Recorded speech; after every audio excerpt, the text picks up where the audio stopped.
আসসালামু আলাইকুম। কেমন আছো সবাই? শুনতে পাচ্ছ কিনা আমাকে একটু জানিয়ে দাও। আমার কথা স্পষ্ট কিনা একটু জানিয়ে দাও। শুরুতে আমি 2-1 মিনিট কিছু কথা বলবো, কারণ তোমাদের জন্য আসলে অনেক ক্রুশিয়াল একটা টাইম যারা এসএসসি 25 ব্যাচ আছো। ক্রুশিয়াল টাইমটা এই কারণেই, তোমরা এখন খুবই ছটপট করছো যে ভাই আসলে মানে এত এত ক্লাস, তোমরা কে কোনটা করবা নিজেই দ্বিধায় আছো। তবে আমি মনে করি যারা চালাক, সবচেয়ে বড় কথা যাদের ভালো প্রিপারেশন তাদের এখন কোনো ক্লাস দেখতে হচ্ছে না, এটা হচ্ছে সত্য কথা। তো ক্লাস কারা দেখছে? অনেক কম পড়া আছে যাদের, আর আর একটা গ্রুপ দেখছে মোটামুটি পড়া হয়েছে, দুই একটা চ্যাপ্টার কিংবা দুই একটা টপিকে তাদের প্রবলেম। তো সত্যি কথা হচ্ছে এটাই, অনেক অনেক ক্লাস থাকবে, তুমি আসলে তো নিজে জানো যে তোমার কোনটাতে ঘাটতি, তুমি সেটা ফলো করো এবং যারটা বেটার মনে হয় তারটা করো। কিন্তু একই জিনিস বারবার একাধিক জায়গায় করে তুমি এই টাইমগুলো ওয়েস্ট করো না। আমি তোমাদেরকে একটা ব্যাপার বলি, আমি তোমাদের এইচএসসি 25কে ডেডিকেট করে কই, হ্যাঁ, ওটা কি হারাই গেছে? আমি তোমাদের এইচএসসি 25কে ডেডিকেট করে জাস্ট আমাকে তোমরা 30 সেকেন্ড দাও প্লিজ। আমি একটু হালকা ঢেকে রাখছি, 30 সেকেন্ড দাও।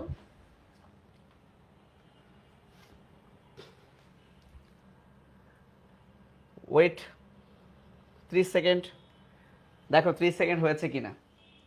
আমি এখন ঢাকনাটা খুলে ফেলছি। আচ্ছা, এই যে ঢাকনাটা খুলে ফেললাম। লক্ষ্য করো, তোমাদের জন্য এমন এমন ব্যাপারটা কখনোই না যে আমি তোমাদের টাইম নষ্ট করতে চাই না, যে আমার সব ক্লাসই করতে হবে বা ওই টিচারের সবই করতে হবে, এরকম না। তুমি এখন যেটা পারো না, যেটা দরকার, সেইটার উপর তুমি আসলে একটু আসলে নিজে পড়ো, সেইটার কোন জায়গাটা তুমি বোঝো না সেটাতে যাও।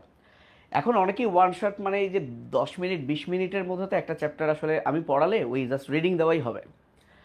আমি এই যে আমাদের Fahad academy for biology YouTube চ্যানেলের তুমি যদি প্লে লিস্টে যাও, এইচএসসি 25 বা জাস্ট তোমাদের উদ্দেশ্যে, যদিও এখানে 19টা ভিডিও আছে, যদিও এখানে কয়টা ভিডিও আছে, 19টা ভিডিও আছে, এতগুলো ভিডিও আসলে তোমাদের জন্য না। দেখো আমি এক কাজ তো বারবার করব না, এই তো 1 মাস আগেই, খুব ভালো করে খেয়াল করো, এই যে কিছুক্ষণ আগে আমি এই ভিডিওটা দিয়েছি, এটা কিন্তু অলরেডি আমি হাইড্রা একদিন পড়াইছি, ঘাসফড়িং 2 দিন পড়াইছি, রুই মাছ একদিন পড়াইছি।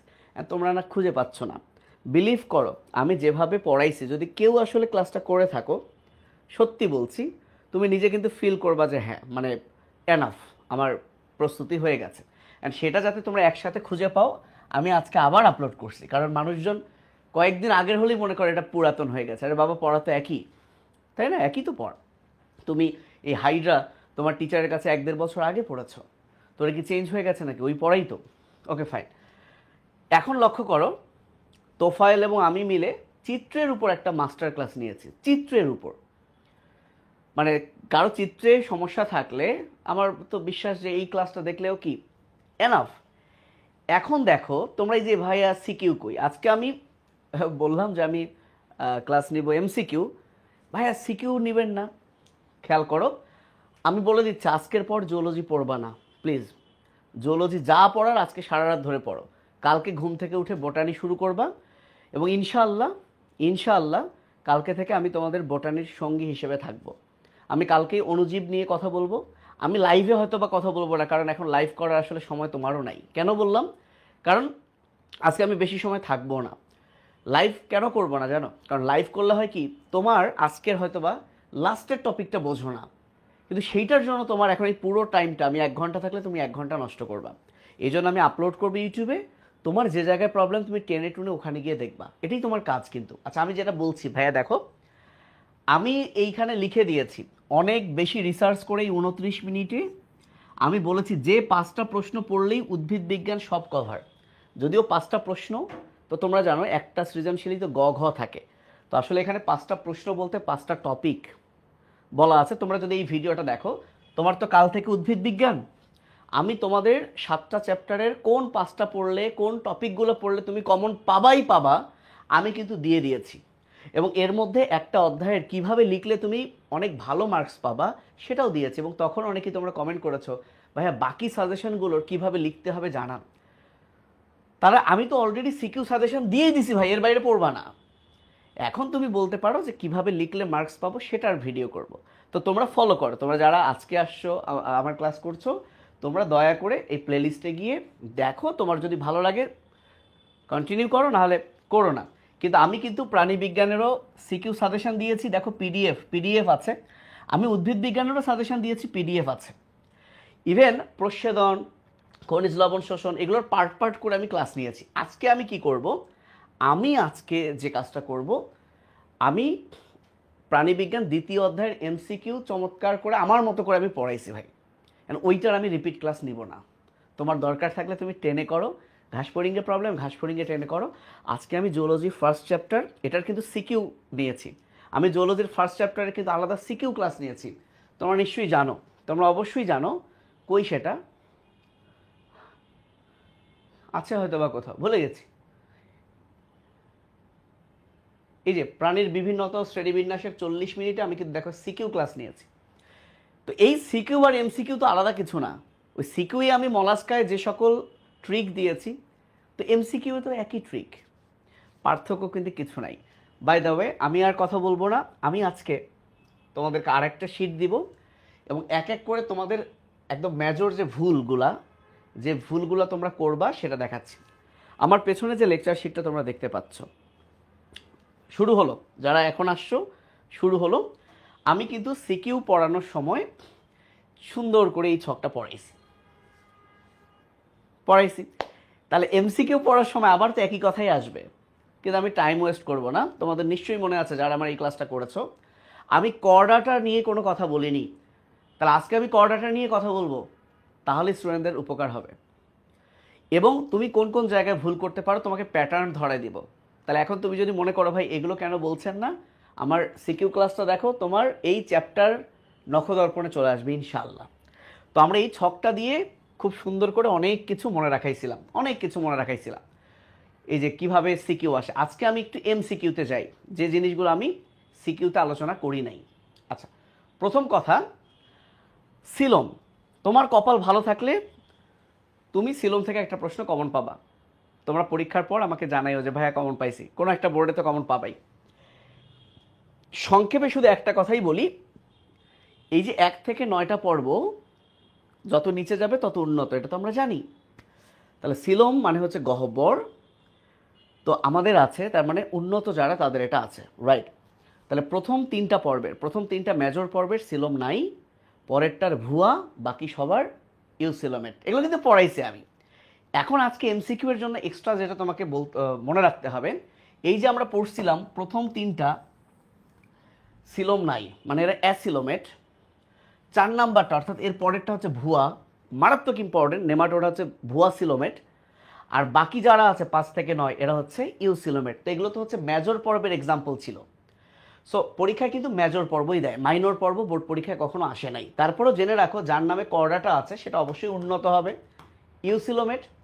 আর এখানে অনেকগুলো আছে, এখানে আছে যে টিনো আর নেমারটিয়া, এই দুইটা যদি তুমি মনে রাখতে পারো যেটার সিলোম নাই, তাহলে বাকি এই 4টা যাই দেখি না কেন সেটা হচ্ছে সুডোসিলোমেট। এখন এমসিকিউ এ কি এক্সট্রা পড়তে হবে সেটা হলো, অ্যাসিলোমেট মানে একটা প্রাণীকে কাটলে এটা যদি হয় দেহপ্রাচীর, এটা যদি হয় পৌষ্টিক নালী। অ্যাসিলোমেট মানে এই জায়গাটাতে তার ফাঁকা নাই, তাহলে এই জায়গাটা কি দিয়ে পূর্ণ, এটা এমসিকিউ। তাহলে অ্যাসিলোমেটের এই জায়গাটা কি দিয়ে পূর্ণ, এই জায়গাটা পূর্ণ হচ্ছে ভ্রূণীয় অবস্থায় প্যারেনকাইমা কোষে, আর পরিণত অবস্থায় মেসেনকাইম এবং পেশি দিয়ে। এটা পরীক্ষার জন্য ইম্পর্টেন্ট, কথা বোঝো। মানে তো নাই, তাহলে অ্যাসিলোমেট মানে তো ভাইয়া সিলোম নাই, মানে ফাঁকা জায়গা নাই। তো ফাঁকা জায়গা নাই মানে কি, সেই জায়গাটা ভরাট আছে কি দিয়ে, বাচ্চাকালে প্যারেনকাইম কোষ দিয়ে। এবং আগে প তারপর ম, মনে রাখবা, প ফ ব ভ ম, আগে প আগে বাচ্চা।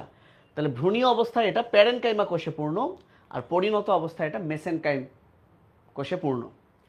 এবং দেখাচ্ছি এটাই কিন্তু পরীক্ষায় আসে। এখন আসো, এই যে সুডো বা ভুয়া সিলোম, কেন এর নাম ভুয়া সিলোম, এই ছবি কিন্তু পরীক্ষায় দিবে। এই ছবি কিন্তু পরীক্ষায় দিবে। ভুয়া সিলোম মানে হচ্ছে, আমরা তো জানি সিলোমের চারদিকে এরকম একটা আবরণ থাকে, যে আবরণটাকে বলে পেরিটোনিয়াম। যে পেরিটোনিয়ামের দুইটা লেয়ার, এই যে এটা একটা পেরিটোনিয়াম, এটা একটা পেরিটোনিয়াম। আসলে একটাই পেরিটোনিয়াম যার দুইটা লেয়ার। বাইরেরটাকে বলে প্যারাইটাল পেরিটোনিয়াম, ভেতরেরটাকে বলে ভিসেরাল পেরিটোনিয়াম। ভুয়া সিলোমে সিলোম আছে কিন্তু প্রকৃত পেরিটোনিয়াম নাই, অর্থাৎ তাদের শুধুমাত্র আমি এখানে আছি, এর মুছে দিব, তাদের শুধুমাত্র বাইরের যে প্যারাইটাল পেরিটোনিয়াম এইটা আছে, যে বাইরের লেয়ারটা আছে, কিন্তু ভেতরের যে লেয়ার ভিসেরাল পেরিটোনিয়াম নাই। সো এইটা কিন্তু তোমাকে জ্ঞানমূলকেও আসবে। আমি যদিও তোমাদের উদ্ভিদ বিজ্ঞানের 7টা চ্যাপ্টারেরই জ্ঞানমূলক অনুধাবনমূলকের একটা ক্লাস বানাচ্ছি, ওটা তোমরা পেয়ে যাবা। উদ্ভিদ বিজ্ঞান আজকের পর প্রাণী বিজ্ঞান আলোচনা করব না, উদ্ভিদ বিজ্ঞান নিয়ে আমরা থাকবো।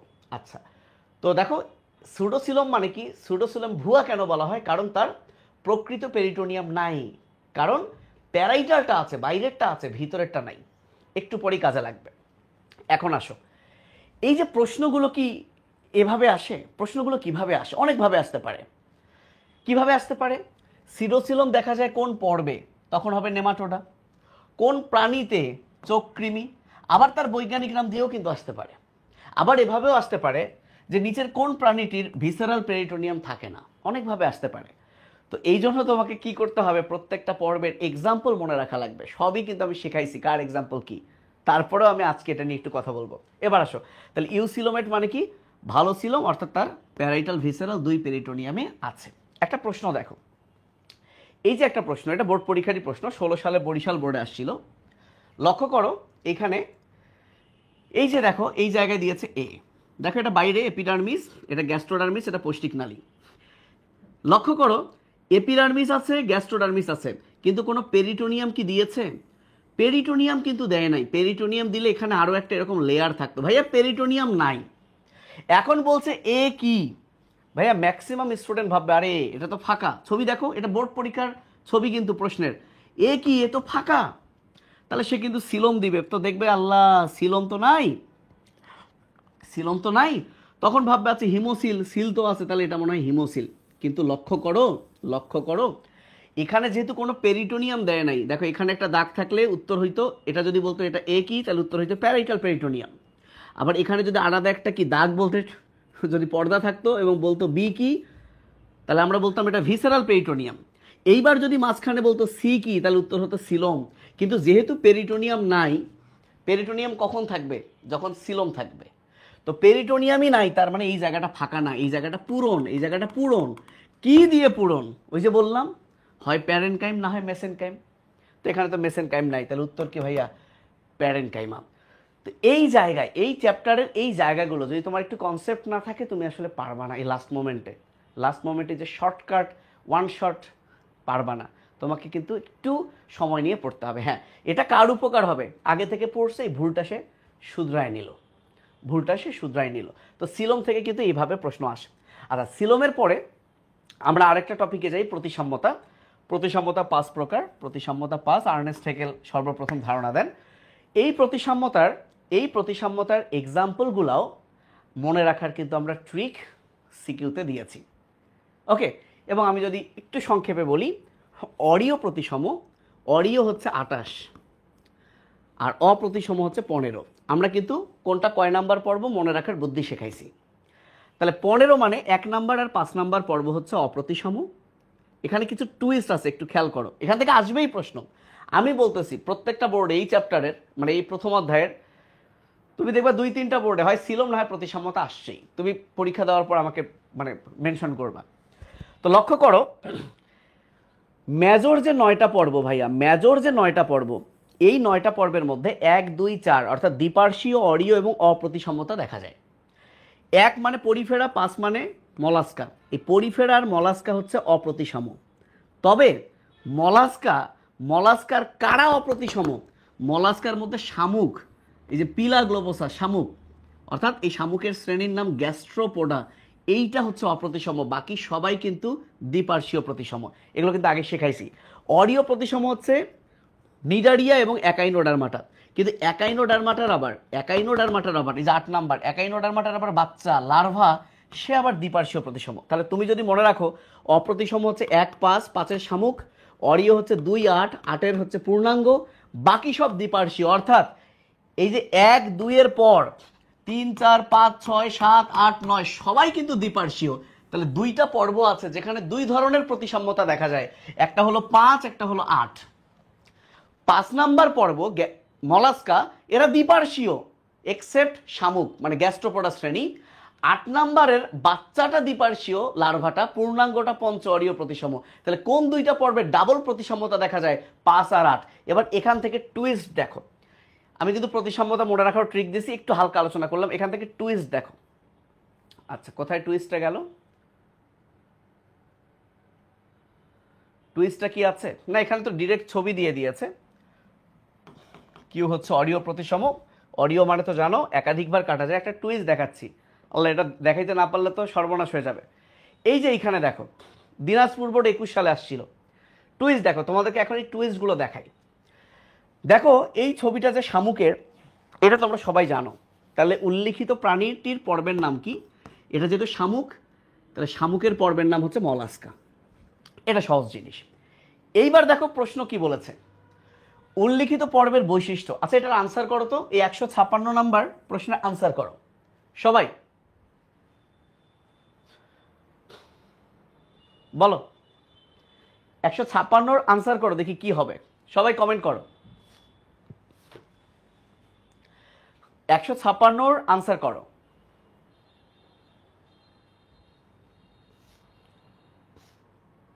কে পারবে? 156। আমি তোমাদেরকে জাস্ট কোথায় ভুল হবে, কোথায় তুমি বাস খাওয়া ধরে দিচ্ছি। আরে 156 সি নাম্বারটা, মানে 2 3। Okay fine. আরে এখানে একটা দাগ দেখে বলে দিছে নাকি, এই যে কি সুন্দর একটা দাগ। আচ্ছা, আনিকাও বলছে গ, লিটন বলছে গ, কিন্তু দেখো তোমাদের কয়েকদিন পর পরীক্ষা, তোমরা সবাই ভুল আনসার করছো। তাহলে বাসটা কোথায় জানো? তাহলে এটা এমন একটা চ্যাপ্টার, তুমি আগে না পড়েই এখন এই শর্টকাট খুঁজলে হবে না। তাকাও, দেখো ছবি দিয়েছে শামুকের, পরীক্ষক কত চালাক। আমরা সবাই জানি শামুক হচ্ছে অপ্রতিসম, আমরা সবাই জানি শামুক হচ্ছে অপ্রতিসম, রাইট? তাহলে যখনই এখানে দেখছো তুমি দ্বিপার্শ্বীয়, আর তো কোনো কিছু চিন্তা করো নাই, শালা এটা তো ভুল, আনসার হচ্ছে 2 3 গ, কিন্তু আনসার হলো ঘ। বোঝো এখন, কিন্তু এই ব্যাপারটাই তোকে বুঝতে হবে। তাকাও ভাইয়া, যদি প্রশ্নটা করতো উল্লিখিত প্রাণীর বৈশিষ্ট্য, কি লিখছে?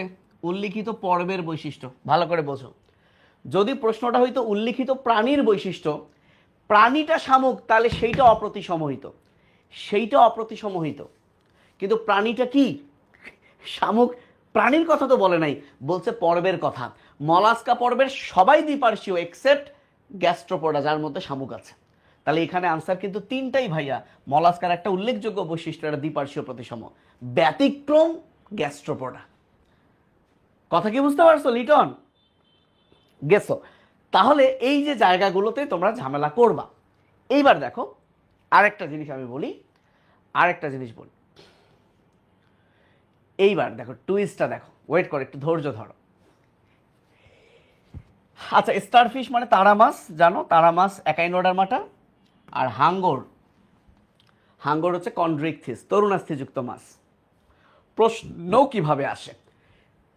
এই প্রশ্নগুলো ডিরেক্ট বইয়ে নাই, এটা তোমার ওই যে কি বলে সিক্স যে সেন্স, সেটা কাজে লাগাতে হবে। লক্ষ্য করো, বলছে প্রথম প্রাণীটি শেষোক্ত প্রাণী থেকে পৃথক করার ভিত্তি হলো, এইরকম কথা বইয়ে কি ডিরেক্ট কোথাও আছে? এইভাবে নাই। তার মানে বলছে একাইনোডার্মাটা এবং তরুণাস্থিযুক্ত মাছ কন্ড্রিকথিসের পার্থক্য করব কিভাবে? ভালো করে বোঝো ভাই, ভালো করে বোঝো, তুমি কোথায় আটকাবে আমি সেটা নিয়েই কথা বলছি, খুব খেয়াল করো। দেখো হাঙ্গর আর স্টারফিশের, তাহলে এখানে যেহেতু তিনটা আছে, তাহলে স্বাভাবিক স্বাভাবিক দেখা যাক কি হয়।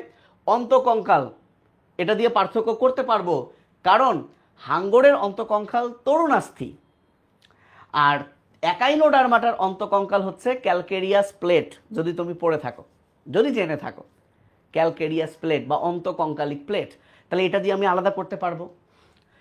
শ্বসন কৌশল, শ্বসন কৌশল কি?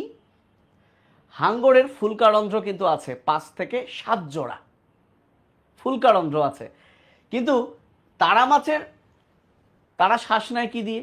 তাদের কিন্তু নালিকা পথ যেটা দিয়ে চলে সেটাও কিন্তু তার শ্বসন অঙ্গ হিসেবে কি কাজ করে। তাহলে তাদের কিন্তু এরকম ফুলকারন্ধ্র নাই। ফুলকারন্ধ্র তো করডাটার বৈশিষ্ট্য, বোঝো? তাহলে শ্বসন কৌশলেও তাদের কি পার্থক্য আছে।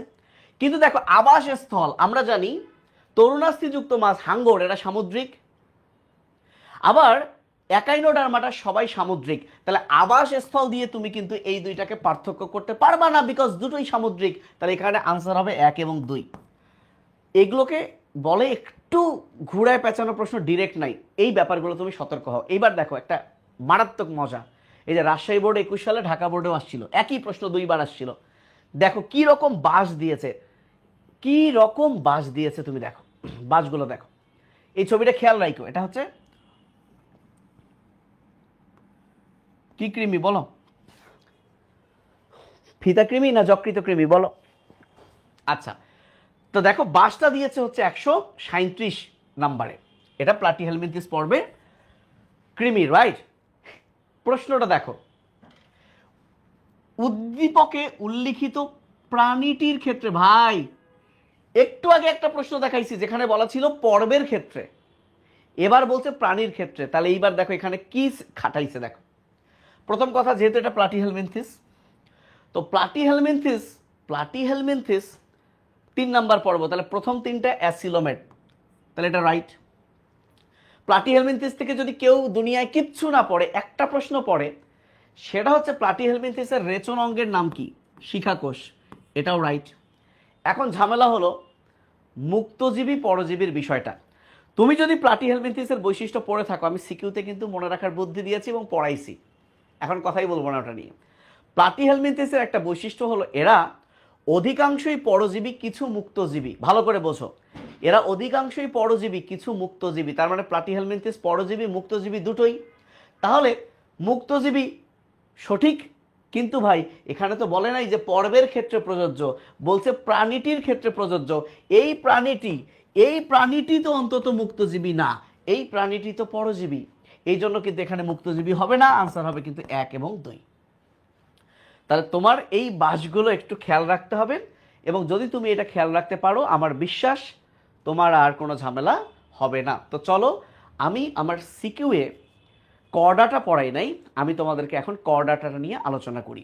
আমি আবারও বলছি, এই প্রাণীর বিভিন্নতা শ্রেণীবিন্যাস চ্যাপ্টারে আমি একাইনোডার্মাটা পর্যন্ত খুবই সুন্দর করে আমার মধ্যে যা যা ছিল সব বলে দিছি 40 মিনিটের ভিডিওতে, কিন্তু করডাটা থেকে লাস্ট পর্যন্ত মানে করডাটা পার্টটুকু আমি পড়াই নাই।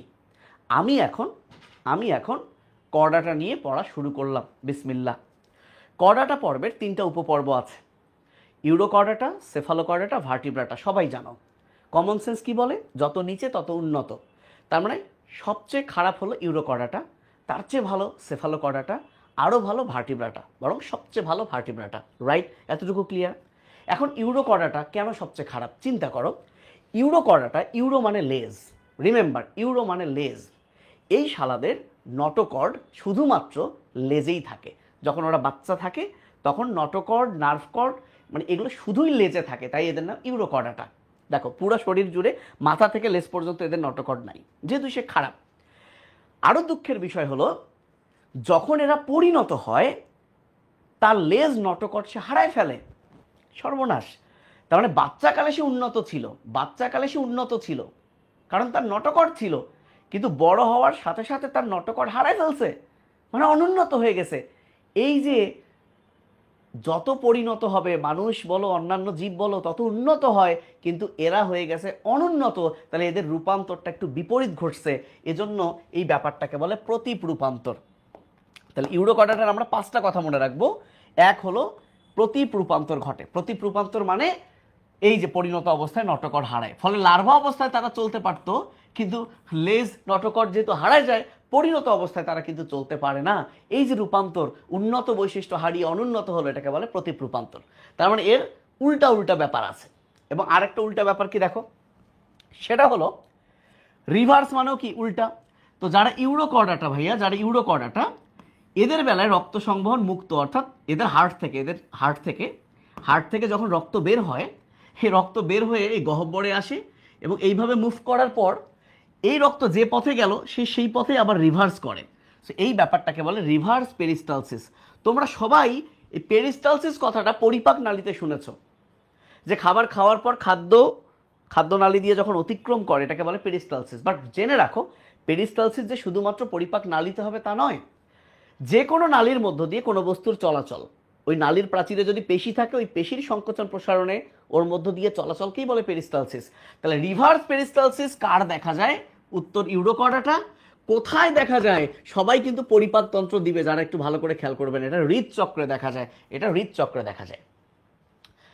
একটা প্রশ্ন আসতেই পারে যে কারা কর্ডেট কিন্তু মেরুদণ্ডী নয়? উত্তর ইউরোকর্ডাটা, সেফালোকর্ডাটা, কারণ এদের কখনো মেরুদণ্ড হয় না। আচ্ছা, আমি যেখানে ছিলাম, যেহেতু এ সবচেয়ে খারাপ, তাই তার নটোকট কিন্তু সে হারায় ফেললো। এই ইউরোকর্ডাটা মাথায় আসলে তুমি চারটা কথা এখন আমার সাথে আওড়াও। বলো ইউরোকর্ডাটা, টিউনিকাটা, সাগর ফোয়ারা, প্রতীপ, রিভার্স। এই চারটা কথা ইনশাল্লাহ দেখবা যে এই চারটার মধ্যে আসবে। তাহলে ইউরোকর্ডাটা মাথায় আসলে যেকে বলা হয় সাগর ফোয়ারা। টিউনিকাটা, কারণ তাদের টিউনিক আবরণ আছে। দুইটা বিপরীত, প্রতীপ রূপান্তর, রিভার্স পেরিস্টালসিস। ইউরোকর্ডাটা থেকে এতটুকু তুমি অবশ্যই মনে রাখবা। এবং ইউরোকর্ডাটা তিনটা শ্রেণীর মধ্যে একটা হচ্ছে অ্যাসিডিয়াশিয়া, তার একটা এক্সাম্পল মনে রাখো অ্যাসিডিয়া। এইবার আসো, ইউরোকর্ডাটার চেয়ে যেহেতু উন্নত সেফালোকর্ডাটা, সেফালো মানে মাথা, তার মানে এদের নটোকটটা লেজ থেকে মাথা পর্যন্ত বিস্তৃত, অর্থাৎ দেহের সম্মুখ থেকে পশ্চাৎ পর্যন্ত বিস্তৃত, এবং এরা খুব আবেগী। এই যে বাচ্চাকালে এদের যে নটোকট ছিল সেটা তারা আজীবন ধরে রাখে, মারাত্মক ইম্পর্টেন্ট। তাহলে সেফালোকর্ডাটার নটোকট হারায়ও যায় না, উন্নত হয় না। দেখো কত চমৎকার ব্যাপার, তিনটা জিনিস, সেফালো, ভার্টিব্রাটা। ইউরোকর্ডাটার নটোকট হারায় যায়, যেটা সবচেয়ে উন্নত, তার নটোকট উন্নত হয়, মেরুদণ্ড হয়, কিন্তু সেফালোকর্ডাটা মাঝে ও হারায়ও ফেলে না, উন্নত কিছুও বানায় না, আজীবন ধরে রাখে। এই প্রশ্নটা কিন্তু আসবে যে সেফালোকর্ডাটা মানে কারা আজীবন নটোকট নার্ভকট ধরে রাখে? উত্তর সেফালোকর্ডাটা। এবং এটার একটাই এক্সাম্পল, যেটার পূর্ব নাম ছিল অ্যাম্ফিঅক্সাস। অ্যাম্ফি মানে তোমরা জানো উভয়, অক্সাস মানে সরু, অর্থাৎ এই প্রাণীর উভয় প্রান্ত সরু, দেখতে বল্লমের মতো, মনে হয় যে বর্ষার মতো, বল্লমের মতো। এরই ইংলিশ হচ্ছে ল্যান্সলেট, মনে হয় যে শিকার ধরা যাবে এটা দিয়ে। তো এই যে সেফালোকর্ডাটা থেকে তুমি যেটা পড়বা সেটা হলো এর অপর নাম অ্যাম্ফিঅক্সাস। প্রশ্ন এভাবে আসবে, আজীবন নটোকট থেকে কার? তুমি পড়ছো সেফালোকর্ডাটা, অপশনে সেফালোকর্ডাটা নাই, দিয়ে দিয়েছে অ্যাম্ফিঅক্সাস, এমনই দিবে। এবং এর বর্তমান নাম আসলে ব্রাঙ্কিওস্টোমাটা ল্যান্সলেটাম। বিশ্রী শোনাচ্ছে না? ওই ল্যান্সলেট, বর্ষার মতো দেখতে, বল্লমের মতো দেখতে, তাই নাম ল্যান্সলেটাম। আর স্টোমাটা মানে রন্ধ্র, ব্রাঙ্ক মানে ফুলকা, ব্রাঙ্কিওস্টোমাটা বলা হয় কারণ এর অনেকগুলো ফুলকা রন্ধ্র আছে। সেফালোকর্ডাটা থেকে তোমাকে মাস্ট দুইটা কথা মনে রাখতেই হবে, দুইটা কথা। প্রথম কথা হলো এক্সাম্পলে অ্যাম্ফি আর ব্রাঙ্কিও আছে। দ্বিতীয় কথা, এইটা যদি মুখের দিক হয়, মুখকে আমরা বলি ওরাল, আর এই জিনিসটা একটু হুডের মতো, তাই এটাকে বলে ওরাল হুড। আমার থুতলিটাকে আমি হুড বলতে পারবো। আমার থুতলিতে যে দাড়ি আছে, এই হুডের মধ্যে কিছু সিঁড়ি দাড়ি আছে, এই দাড়িগুলোকে বলা হয় সিঁড়ি। So very very very very important, VVI, যে ওরাল হুড, ওরাল সিঁড়ি কার থাকে? সেফালোকর্ডাটা। এবং এর পুরো দেহে এই আকৃতির পেশি থাকে, মায়ো মানে পেশি, যাকে বলে মায়োটম। আব্দুল আলিম স্যারের বই আছে, এর সংখ্যা 60 জন। আকৃতি তো এটা মাস্ট। এই দুইটা কথা হচ্ছে ভয়ঙ্কর ইম্পর্টেন্ট সেফালোকর্ডাটা। তাহলে সেফালোকর্ডাটা মানে এরা দেখতে বল্লমের মতো, যাকে ইংলিশে বলে ল্যান্সলেট, উভয় প্রান্ত সরু অ্যাম্ফিঅক্সাস, ফুলকারন্ধ্র আছে ব্রাঙ্কিওস্টোমাটা, দ্যাটস ইট।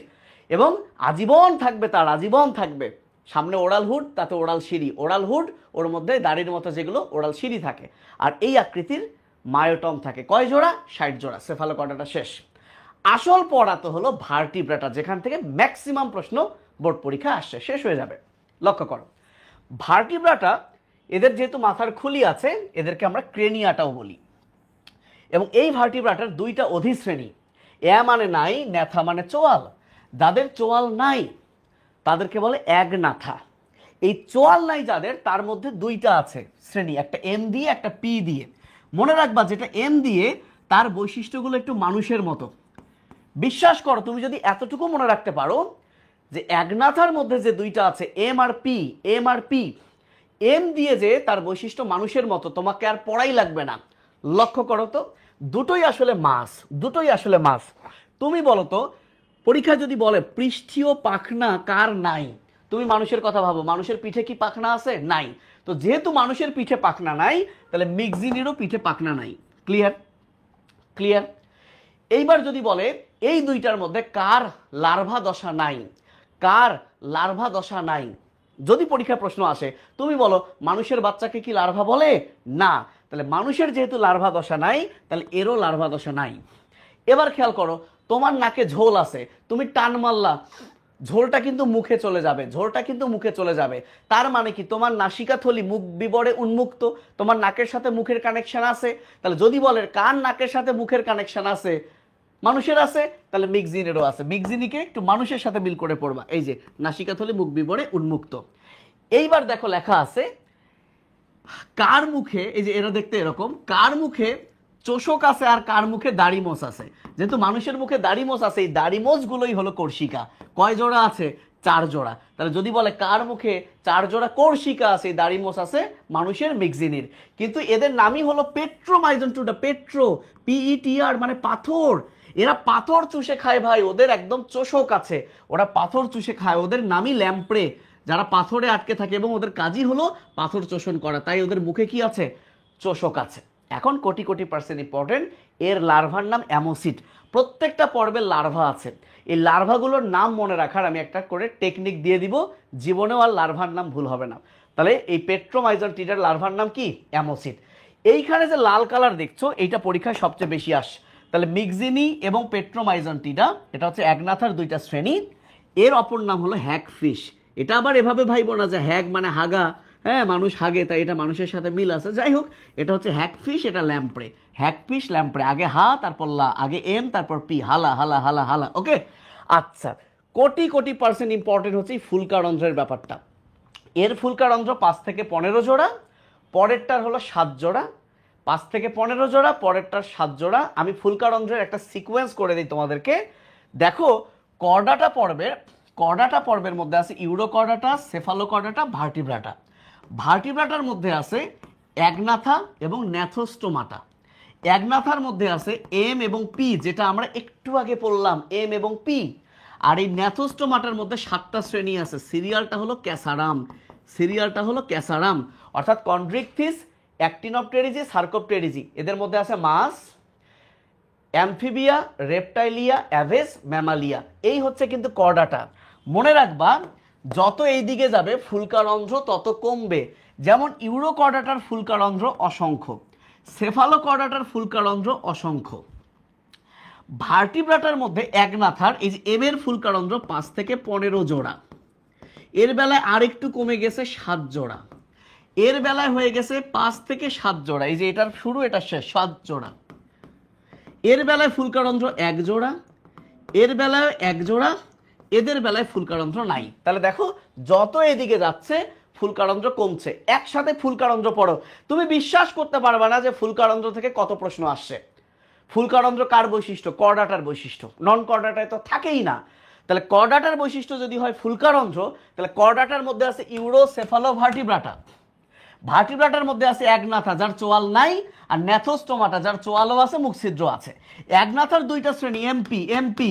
ন্যাথোস্টোমাটার 7টা শ্রেণী ক্যাসারাম, ক্যাসারাম, ক্যাসারাম। ক্যাসের মধ্যে আছে মাছ, আর আরাম, আরামের মধ্যে অ্যামফিবিয়া, রেপটাইলিয়া, অ্যাভেস, ম্যামালিয়া। রাইট?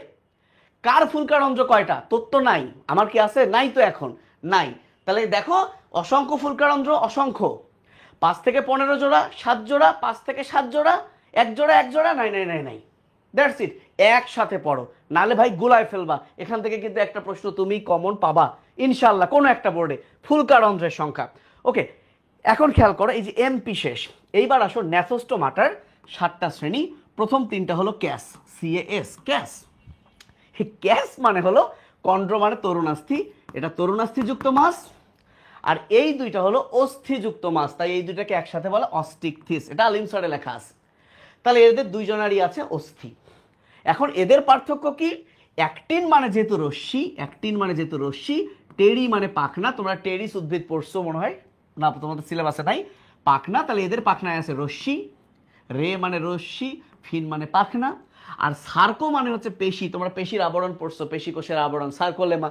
তো সার্কো মানে পেশি, অর্থাৎ এদের পাখনায় পেশি থাকে, পেশি থাকে, পাখনাটা পিণ্ড ফুলে গেছে, তাই এদের পাখনাটা পিণ্ডাকার। এই কথা তিনটা কিন্তু ইম্পর্টেন্ট।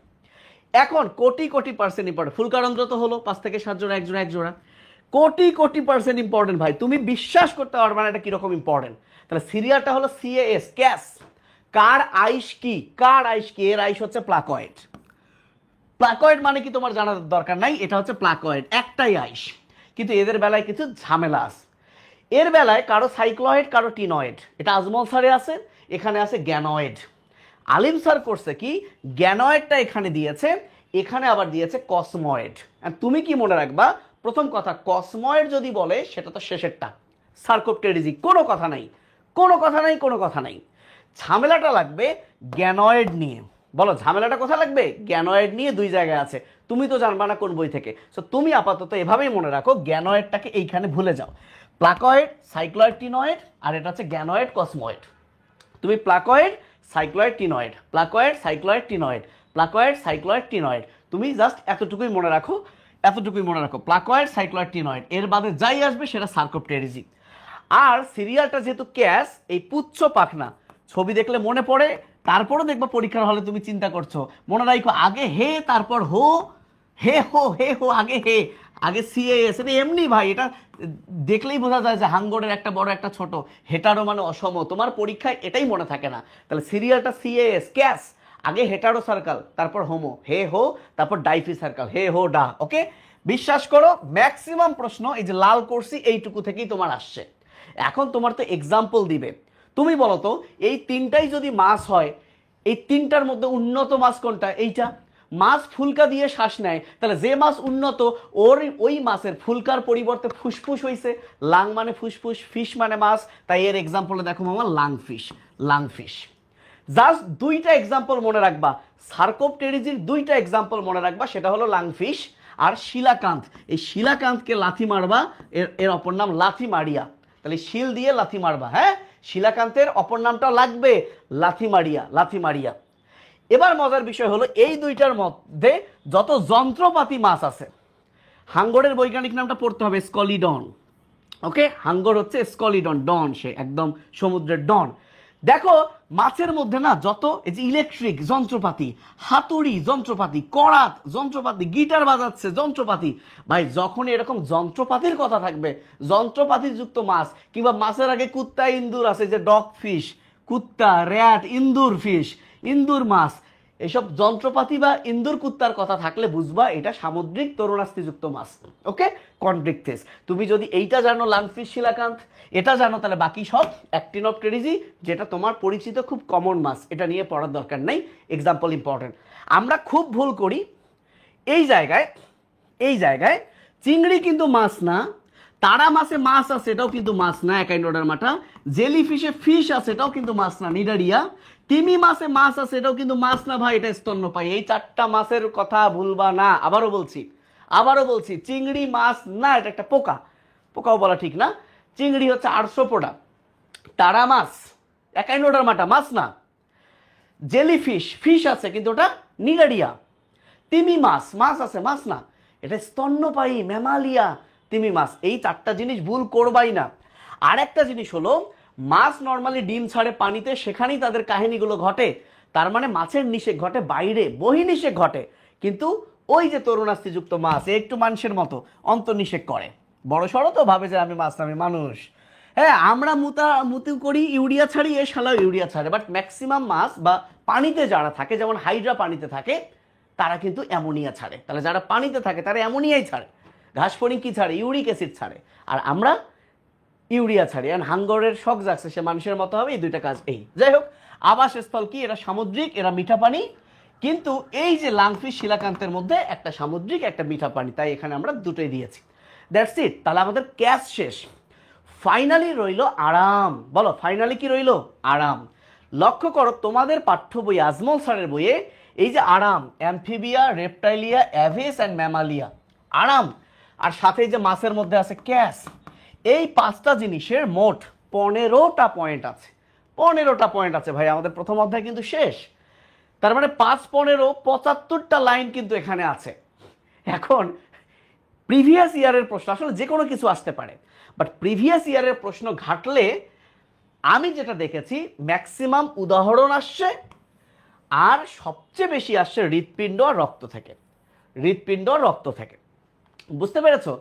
এবং এই যে ত্বকের এখান থেকে বা চলন, তার মানে যে শুরুর দিকে যদি আমি 1 থেকে 5টা পয়েন্ট পড়ি তাহলেই কিন্তু আমার হয়ে যাবে, রিটেনও হয়ে যাবে, এমসিকিউ হয়ে যাবে।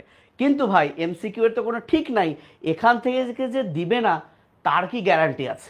এই কারণে তুমি চাইলেই পুরোটা, যেহেতু এমসিকিউ এর জন্য পড়বা, তুমি যদি শুধু এই ব্যাপারটা মাথায় রাখো যে যত এই পাশে যাবে তত উন্নত হবে, যত ওই পাশে যাবে তত উন্নত হবে, তোমার কিন্তু আর ভুল হবে না।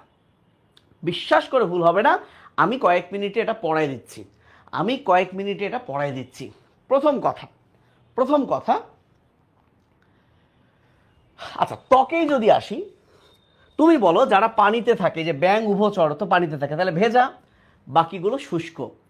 এই পুরোটার মধ্যে তোমার যেখানে ঝামেলা লাগবে সেখানে হলো এই আইসের ব্যাপারটা।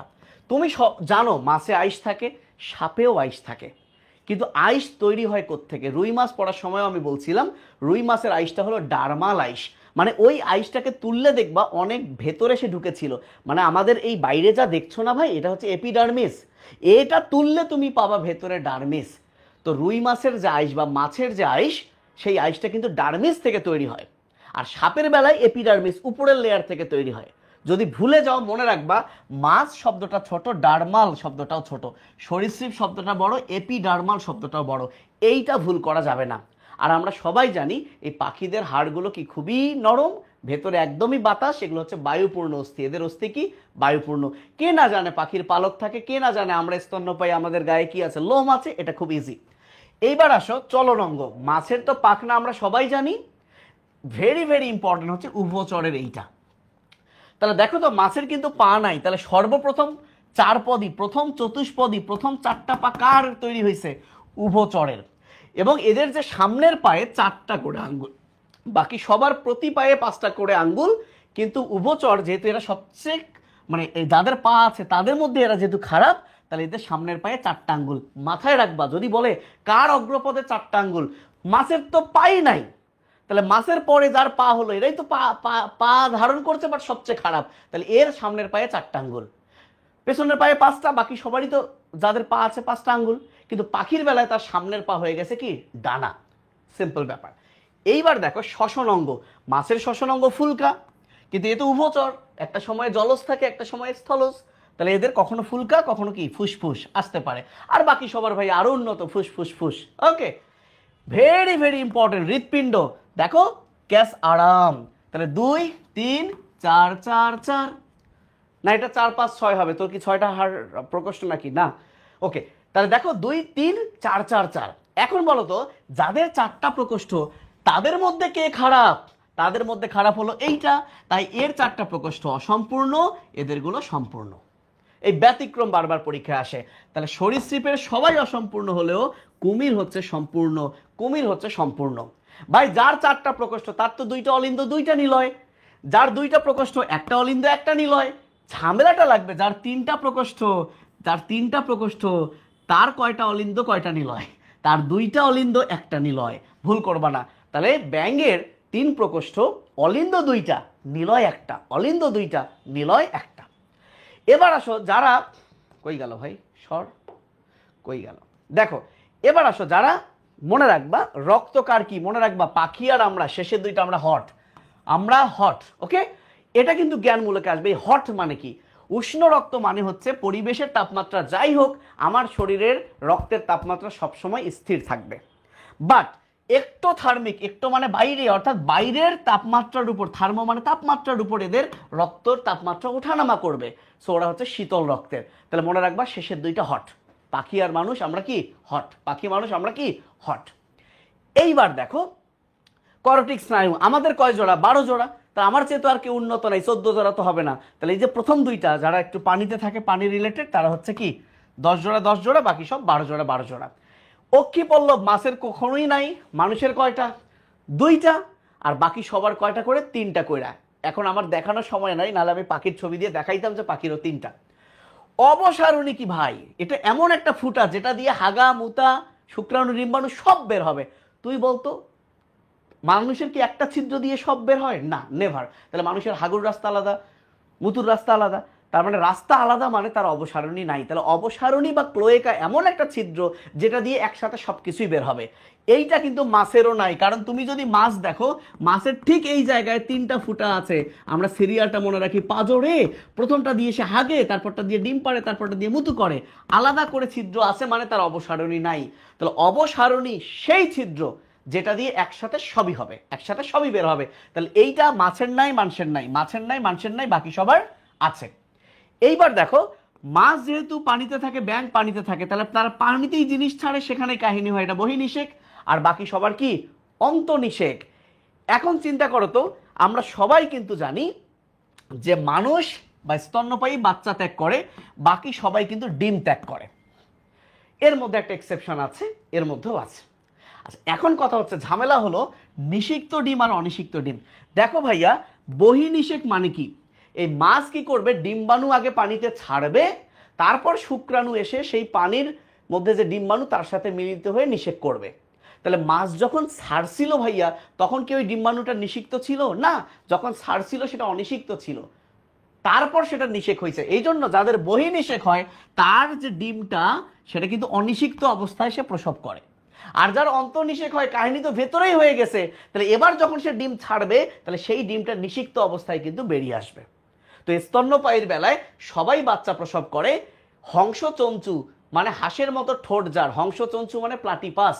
এই প্লাটিপাস আর অ্যাকিডনা, প্লাটিপাস অ্যাকিডনা, স্তন্যপায়ীর মধ্যে এই দুইটা একদম খুবই মানে বেয়াদব আর কি, খুবই খারাপ। এরা বাচ্চা না দিয়ে ডিম দেয়, বাচ্চা না দিয়ে ডিম দেয়। কে কে? প্লাটিপাস মানে হংসচঞ্চু, আর একটা অ্যাকিডনা, অ্যাকিডনা, অ্যাকিডনা, গায়ে অনেক কাটা। এবার চিন্তা করো, যত ওই পাশে যাচ্ছে যেহেতু তত উন্নত, তাহলে বৃক্কের একক নেফ্রন। তো মেসো মানে মাঝে, আর মেটা মানে পরে, তাহলে এটা যেহেতু পরে, তাহলে এই 3টা মেটা, এই 2টা হচ্ছে মেসো। লার্ভা দশা যারা পানিতে থাকে তারা আছে, ওদের নাই। মনে রাখি, চোয়ালে, চোয়াল তো সবাইরই আছে এদের, কারণ এটা তো ন্যাথোস্টোমাটা, চোয়াল আছে এদের মধ্যে। চোয়ালে দাঁত নাই কার কার? চোয়ালে দাঁত নাই কার কার? দাঁত নাই কার কার? ব্যাঙের দাঁত নাই। এই পাখির কি দাঁত আছে? পাখির ঠোঁটকে বলে চঞ্চু। তাহলে ব্যাঙ পাখির দাঁত নাই, জাস্ট বল ব্যাঙ পাখির দাঁত নাই। এখন আসো ফুলকারন্ধ্র। ফুলকারন্ধ্র হচ্ছে করডাটার একটা উল্লেখযোগ্য বৈশিষ্ট্য। তাহলে ফুলকারন্ধ্র করডাটার সবারই থাকবে জীবনের ছোট অবস্থায়, কিন্তু মাছের তো ফুলকা আছে বড় অবস্থায়ও, তাহলে তার ফুলকারন্ধ্র আছে। তাহলে মাছই একমাত্র যার ফুলকারন্ধ্র আজীবন থাকবে, বাকি সবার বাচ্চাকালে থাকবে। এখন উদাহরণ, এখানে তো ক্যাসের মধ্যে কি কি উদাহরণ পড়লি? এখানে ব্যাঙ থাকবে, সালামান্ডার থাকবে। এই 2টা তুই জানলেও, এই সাইরেন, এই টোড মানে ব্যাঙ, এই জন্য ব্যাঙ্গের লার্ভাকে বলে ট্যাটপোল।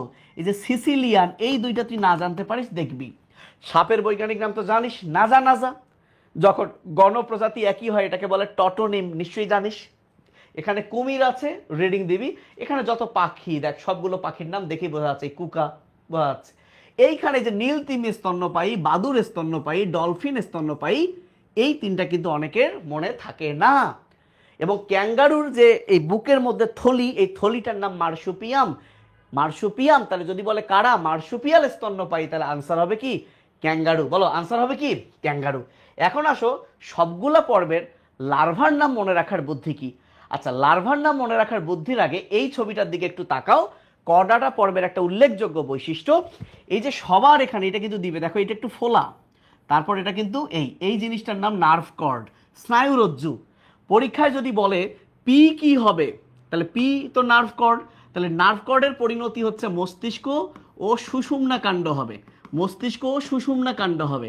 কিন্তু ভাই, যদি কখনো পরীক্ষায় এই ফোলা অংশটার পাশে টান দিয়ে বলে যে পি কি হবে, ফোলা অংশ কিন্তু মস্তিষ্ক হবে, কারণ এটা সামনে মাথার দিকে, মাথা তো ফুলবে, কিন্তু এই জিনিসটা কিন্তু হবে সুষুম্না কাণ্ড। তাহলে ভালো করে বুঝো, এই নার্ভ কর্ডটার 2 ভাবে ছবি দিতে পারে। ডিরেক্ট বলতে পারে এটা কি হবে, কিংবা বলতে পারে এই ফোলা অংশ এটা কি হবে, এটা কি হবে। আর তার নিচে এটা হচ্ছে নটোকর্ড, যেটা নিরেট, জীবনও ভুলবি না, নটোকর্ড, নতে নটোকর্ড, এর ভেতরটা নিরেট। আর এই যে নার্ভ কর্ড, এর ভেতরটা কিন্তু ফাঁপা, এটা একদম পৃষ্ঠে থাকে, তাহলে পৃষ্ঠীয় ফাঁপা। তাহলে নটোকর্ড নিরেট, এটা কিন্তু ফাঁপা, এইটা ভুল করবি না।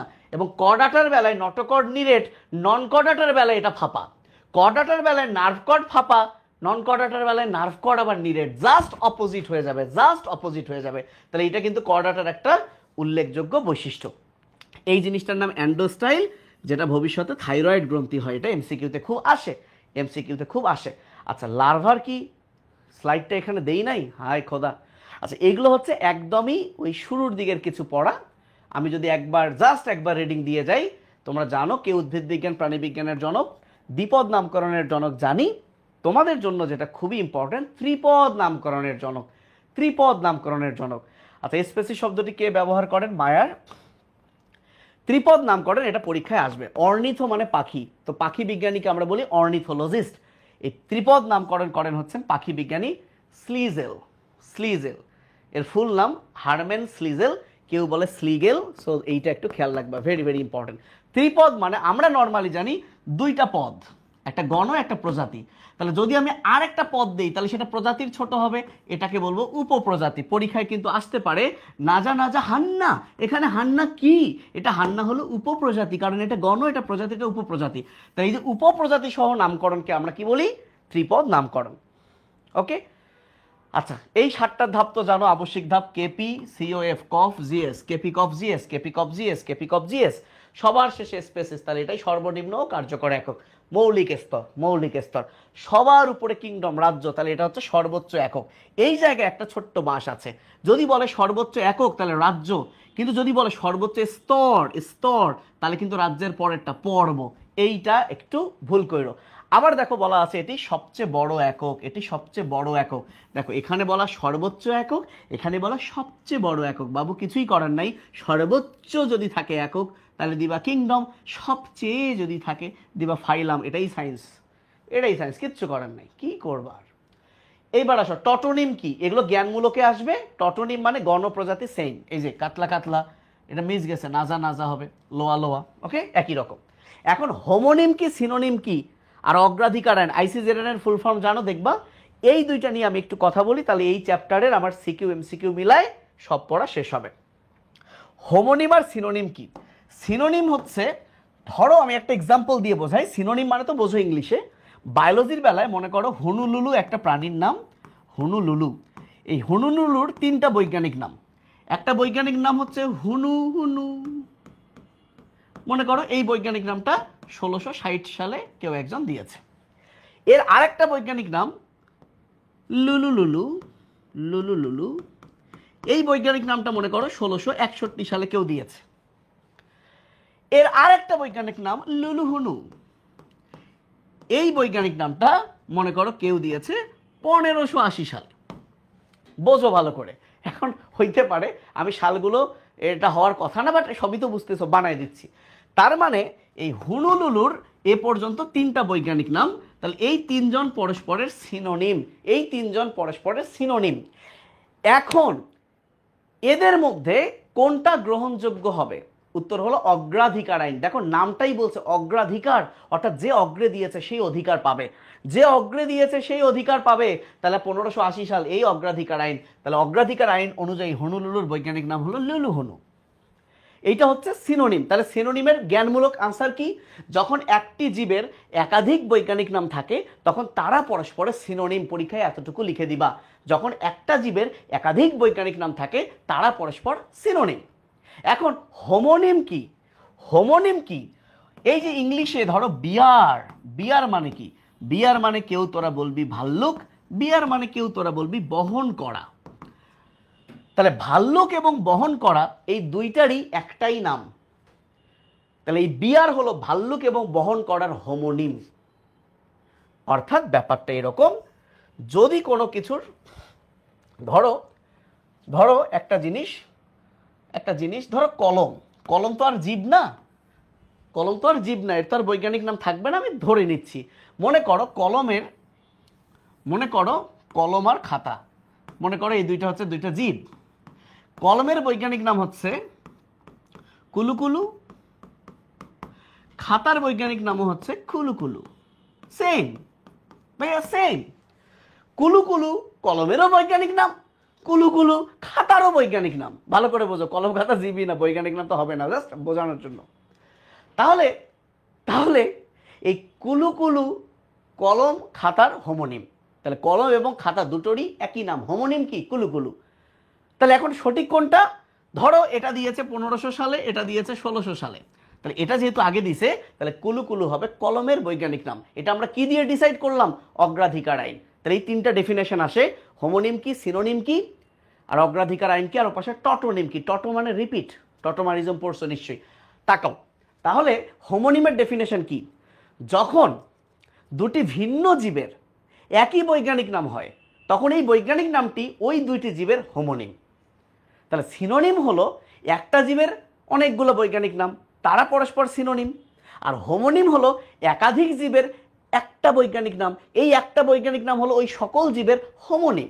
That's it. জ্ঞানমূলকে আসবে, ভুল করবা না, ভুল করবা না, ভুল করবা না। ক্লিয়ার? ওকে, তাহলে এই গেল প্রথম অধ্যায়। আমি খুব দ্রুত পঞ্চম অধ্যায়টা একটু দেখাই দেই। ভাইয়া পঞ্চম অধ্যায়ের প্রথমেই এটা পড়াতে 20-25 মিনিট লাগবে, শেষ হয়ে যাবে। এমসিকিউ, এটারও কিন্তু রিটেন আমরা কথা বলেছি, খুবই চমৎকারভাবে কথা বলেছি, তুমি ক্লাস করলে দেখবা। দেখো, প্রথম কথা, মানুষের শ্বসনতন্ত্রের এই নাসারন্ধ্র থেকে শুরু করে অ্যালভিওলাস পর্যন্ত এই পুরো রাস্তাকে 3 ভাগে ভাগ করছে। তুমি মাঝের ভাগটা পড়বা। প্রথম ভাগটাকে বলছে ঊর্ধ্ব শ্বসননালী, অর্থাৎ যেখানে বায়ু গ্রহণ এবং ত্যাগ হয়। মাঝেরটাকে বলছে নিম্ন শ্বসননালী। তো নিম্ন মানে কিন্তু ভাইব না যে এটা সবার শেষে বাবু, নিম্ন শ্বসননালী মানে মাঝেরটা, যেখানে বায়ু পরিবহন হয়। আর সবার শেষে এই ফুসফুসের ভেতরে যে জায়গায় গ্যাস বিনিময় হয় তাকে বলে শ্বসন অঞ্চল। তার মানে এই 1, 2, 3, 4, 5 এই 5টা জায়গায় গ্যাস বিনিময় হয়। আমরা সবসময় ভাবি গ্যাস বিনিময় মনে হয় শুধুমাত্র অ্যালভিওলাসে হয়, এটা একদম মিথ্যা কথা, তোমরা ভুল জানো। অ্যালভিওলাস গ্যাস বিনিময়ের প্রধান স্থান, কিন্তু পরীক্ষার অপশনে যদি অ্যালভিওলাস না থাকে এবং যদি বলে কোথায় গ্যাস বিনিময় হয়, তাহলে এই 4টার যা থাকবে তাই আনসার। অ্যালভিওলার নালী থাকলে এটা আনসার, থলি থাকলে সেটা আনসার, শ্বসন ব্রঙ্কিয়াল থাকলে সেটা আনসার। সো এরা সবাই যেহেতু গ্যাস বিনিময় করে তাই এই অঞ্চলটাকে বলে শ্বসন অঞ্চল, এখানেই শ্বসনটা ঘটে। বুঝছো? এটা কিন্তু ভুল করো না। তো আমি তোমাদেরকে যেটা বলতে চাই সেটা হলো নিম্ন শ্বসন নালীর মধ্যে 3টা আছে। একটা শ্বাসনালী, এই শ্বাসনালী 2 ভাগে ভাগ হয়ে যায়, এটাকে বলে ব্রঙ্কাস, প্রাইমারি ব্রঙ্কাস। তাহলে শ্বাসনালী বা ট্রাকিয়ার দ্বিবিভাজনে তৈরি হয় কি? Primary bronchus. এবং এই প্রাইমারি ব্রঙ্কাসটাই একটা ছিদ্র যার নাম হাইলাম, সেটা দিয়ে ফুসফুসে প্রবেশ করে। প্রথমে লোবে প্রবেশ করে, তার নাম হয় লোবার ব্রঙ্কাস। লোব থেকে সেগমেন্টে প্রবেশ করে, সেগমেন্টাল ব্রঙ্কাস। তাহলে প্রাইমারি ব্রঙ্কাস হাইলাম দিয়ে ঢোকে, সেকেন্ডারিটা লোবে যায়, তাই সেকেন্ডারির অপর নাম লোবার। আর টার্সিয়ারি এর পরে সেটা সেগমেন্টে যায়, এর অপর নাম সেগমেন্টাল ব্রঙ্কাস। That's it. এবং ব্রঙ্কাসের ছোট হলো ব্রঙ্কিওল। এখন এই ব্রঙ্কিওল 2টা সবার মনে হতে পারে প্রান্তীয়টাই মনে হয় সবার শেষে। না ভাই, তুমি ভুল ভাবছো, কারণ শেষে তো শ্বসন অঞ্চল, তাহলে শ্বসন ব্রঙ্কিওল দিয়েই শ্বসন অঞ্চল শুরু। তাহলে মনে রাখো ব্রঙ্কিওলের মধ্যে প্রান্তীয়টা হচ্ছে উপরে। তাহলে নিম্ন শ্বসননালীর মধ্যে শ্বাসনালী আছে, ব্রঙ্কাস আছে, প্রান্তীয় ব্রঙ্কিওল আছে। তোমার যদি এই 3টা মনে থাকে তাহলে শ্বাসনালীর উপরে যা আছে এটা ঊর্ধ্ব, আর প্রান্তীয় ব্রঙ্কিওলের পরে যা আছে একদম বিশেষ করে দেখো সবগুলো এই যে শ্বসন ব্রঙ্কিওলের পরে আগে নালী, তারপর থলি, তারপর তো সেই অ্যালভিওলাস। আগে নালী, তারপর অ্যাট্রিয়াম, থলি, অ্যালভিওলাস, 4টা আছে। ক্লিয়ার? এই সিকোয়েন্স কিন্তু পরীক্ষা দেয় ভাইয়া, কার পরে কি, কার পরে কি, কার পরে কি। ওকে ওকে, আচ্ছা এখন আসো এই যে যতগুলো অংশ এর মধ্যে পরীক্ষায় আসতে পারে, শব্দ উৎপন্ন করে কে? ল্যারিংস, কারণ তার বাংলাটাই হলো স্বরযন্ত্র। আর একটা জিনিস আমরা জানি, অলফ্যাকশন মানে কি? ঘ্রাণ। সো আমার নাক তো ঘ্রাণ নেয়, তাহলে অলফ্যাক্টরি কোষ থাকে কোথায়? নাসা গহ্বরে। এই 2টা মনে রাখবা। পাশাপাশি স্বরযন্ত্রের অংশ, এই স্বরযন্ত্রে 3টা গুরুত্বপূর্ণ জিনিস থাকে। স্বরযন্ত্রের সামনে থাকে থাইরয়েড তরুণাস্থি। তাহলে থাইরয়েড গ্রন্থি না, থাইরয়েড তরুণাস্থি যেটা সবচেয়ে বড়, এটাকে অ্যাডামস অ্যাপেল বলে, এটা স্বরযন্ত্রের অংশ। এখানে থাকে এপিগ্লটিস, এপি মানে উপরে, গ্লটিস হচ্ছে একটা ছিদ্র, তাহলে এই ছিদ্রের উপরে থাকে। তাহলে এর কাজ কি? এর কাজ কি? খাদ্য গলাধকরণের সময় যাতে খাবার স্বরযন্ত্রে না প্রবেশ করে। আর স্বররজ্জু বা ভোকাল কর্ড 6টা, নামই তো ভোকাল, এর কাজ হচ্ছে স্বর তৈরি করা। এইটুকু কথা জীবনেও ভুলবা না, মারাত্মক ইম্পর্টেন্ট। এবার আসো শ্বাসনালী, এই যে 2 ভাগে ভাগ হয়, যে জায়গায় 2 ভাগে ভাগ হলো এই বরাবর যদি আমি পেছনে যাই তাহলে আমি যে কশেরুকা পাবো সেটা হলো 5 নাম্বার বক্ষদেশীয় কশেরুকা। এর দৈর্ঘ্য প্রস্থ জানতে পারো, কিন্তু ভেরি ভেরি ইম্পর্টেন্ট এই শ্বাসনালী যাতে না চুপসায় এখানে সি আকৃতির অর্ধবলয় 15 থেকে 20টি তরুণাস্থি আছে, এইটা মারাত্মক ইম্পর্টেন্ট। আর আমরা যখন ধুলাবালি আমার শ্বাসনালীতে ঢুকবে এর ভেতরের প্রাচীরে সিলিয়া আছে যেগুলো কাশির উদ্রেক করে এগুলোকে বের করে দিবে, তাহলে এর অন্তঃপ্রাচীর এখানে বহি দিয়ে দিবে, সিলিয়া থাকে। এইবার আসো, এই যে ব্রঙ্কাস কি দিয়ে প্রবেশ করে? হাইলাম দিয়ে, এটা আমরা জানি। তাহলে হাইলাম দিয়ে কি কি প্রবেশ করে? ব্রঙ্কাস সাথে ধমনী, ভালো জিনিস সবসময় প্রবেশ করে, খারাপ জিনিস বের হয়, শিরা খারাপ রক্ত নিয়ে বের হবে, লসিকা নালী বের হয়। এইবার আসো, ব্রঙ্কাস 2 প্রকার, ডান ও বাম। যেটা ডানে গেল ডান ব্রঙ্কাস, এগুলো নিয়ে পড়ার দরকার নেই, জানতে পারো। ট্রাকিয়ায় যেমন বলয় আছে, ব্রঙ্কাসেও এরকম বলয় আছে, কিন্তু ব্রঙ্কিওল এরকম বলয় বা তরুণাস্থি নাই, এই ব্যাপারটা মাথায় রাখতে পারো। তোমার পরীক্ষায় সবচেয়ে বেশি আসবে ফুসফুস থেকে আর অ্যালভিওলাস থেকে। এই চ্যাপ্টারে এ যাবৎকালে সবচেয়ে বেশি এমসিকিউ এসেছে ফুসফুস এবং অ্যালভিওলাস থেকে। চলো আমরা শেষ করে ফেলি। তো ফুসফুস মানুষের 2টা, রাইট? মানুষের ফুসফুস তো 2টা, আমরা সবাই জানি। তো মনে রাখবা এই ডান পাশটা একটু বড়, 3 2 10 8 625 565, একদম ধুমায় 3 2 10 8 625 565। মানে যদি বলে লোব বা খণ্ড কয়টা? 3টা, বামের 2। তাহলে যদি বলে মোট খণ্ড কয়টা বা লোব কয়টা? 5। যদি বলে সেগমেন্ট বা লোবের ছোট লোবিউল, যদিও আজমল স্যারে কোথাও বলা আছে লোবিউল অনেক, কিন্তু মাজেদা ম্যামে কিন্তু লোবিউলও বলা আছে 10টা। তাহলে সেগমেন্ট মানেই ভাবো লোবিউল, কারণ লোবের ছোট লোবিউল 10 8, তাহলে মোট কয়টা? 18টা। এবং ওজন কত এটার বেশি? 625 565। এখন এখন আমরা সবাই জানি যে ফুসফুসের আবরণ প্লিউরা, হৃৎপিণ্ডের মতো এরও 2টা স্তর, বাইরে প্যারাইটাল ভিতরে ভিসেরাল। তাহলে এই 2 স্তরের মাঝে যে ফ্লুইড থাকে সেটা সেরাস ফ্লুইড। পরীক্ষা আসবে সেরাস ফ্লুইড কাকে রক্ষা করে? ফুসফুসকে।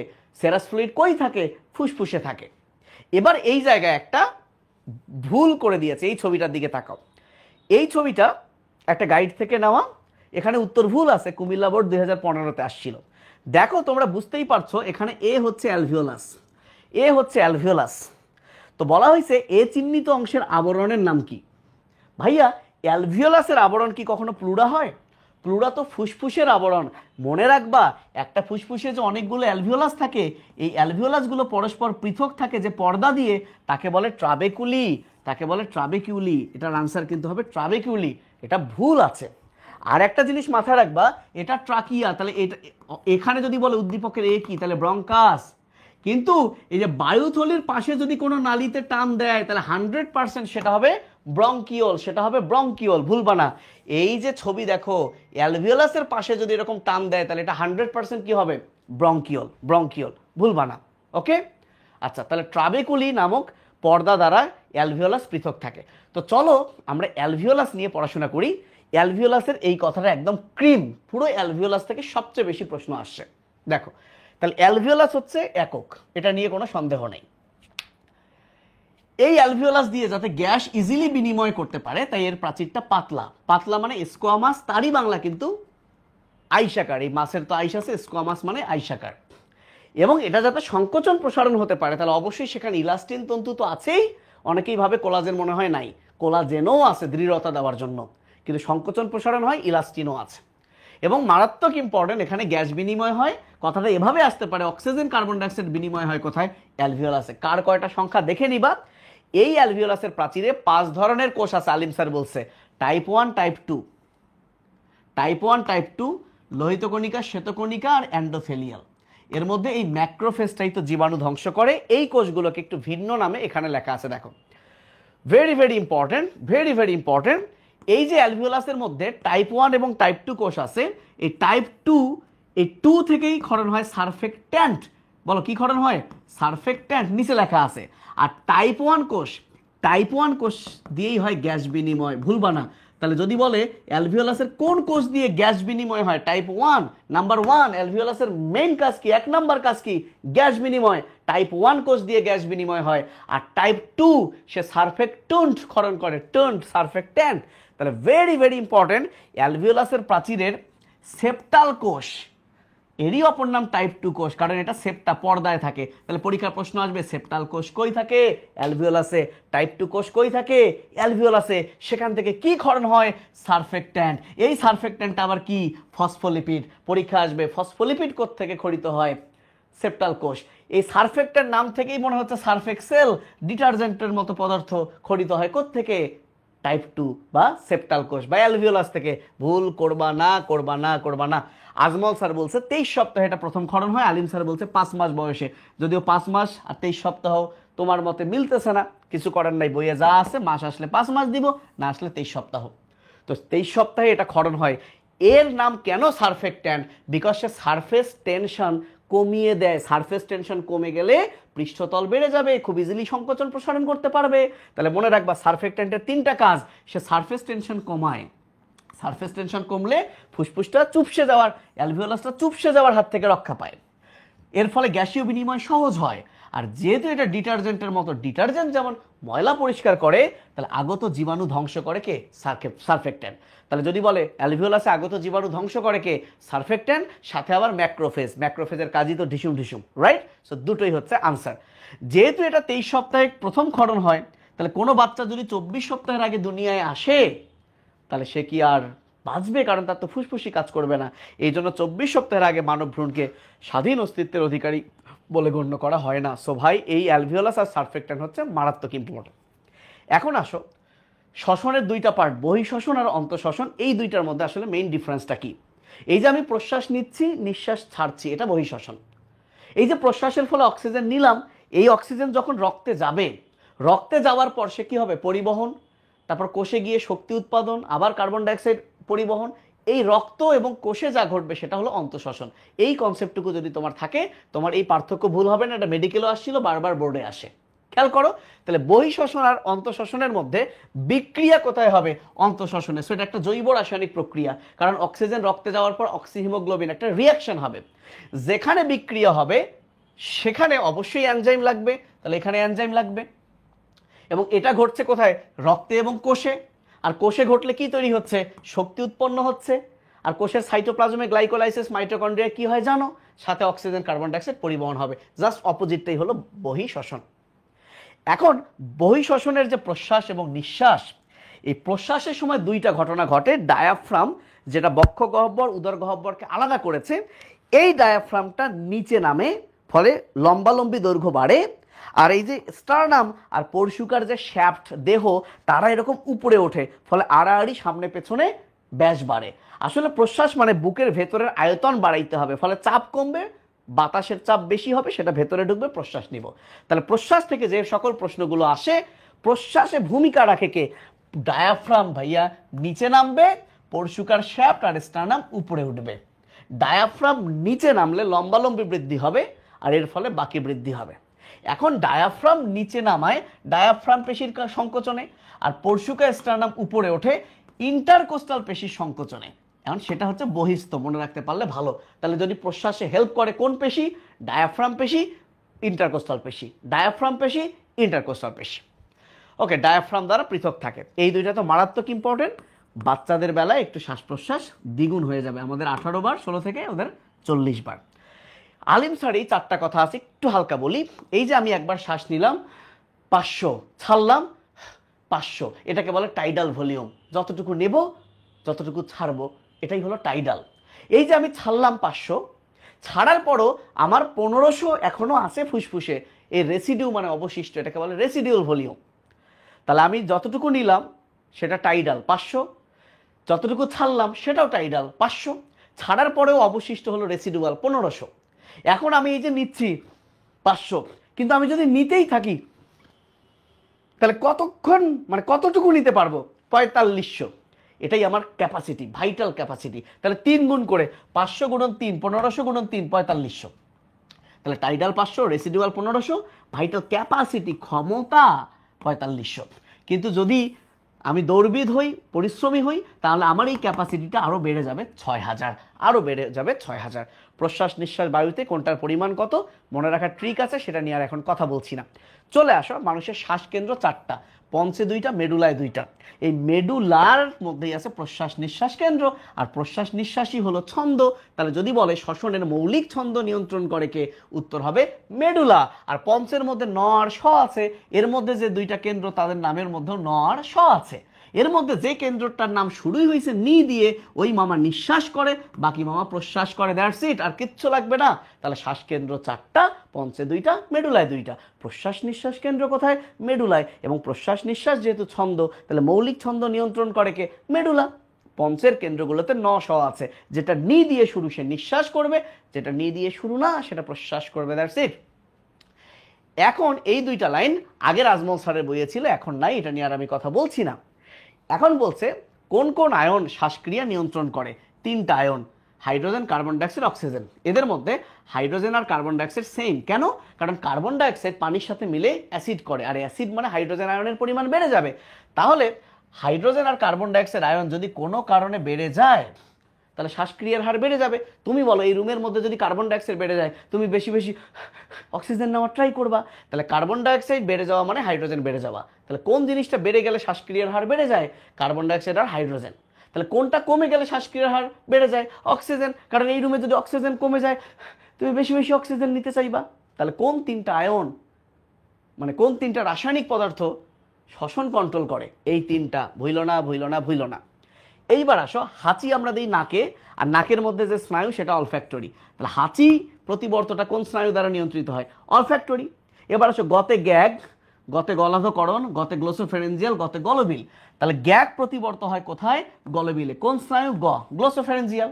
আর বাকি দুইটা ভ্যাগাস, বাকি দুইটা ভ্যাগাস। তাহলে যদি বলে যে শ্বসনের যে বিভিন্ন প্রতিবর্ত এগুলোতে হেল্প করে কে, তাহলে হাঁচি, নাক অলফ্যাক্টরি, গতে গ্যাগ, গতে গলবিল, গতে গ্লোসোফেরেঞ্জিয়াল, বাকি দুইটা ভ্যাগাস, বাকি দুইটা ভ্যাগাস।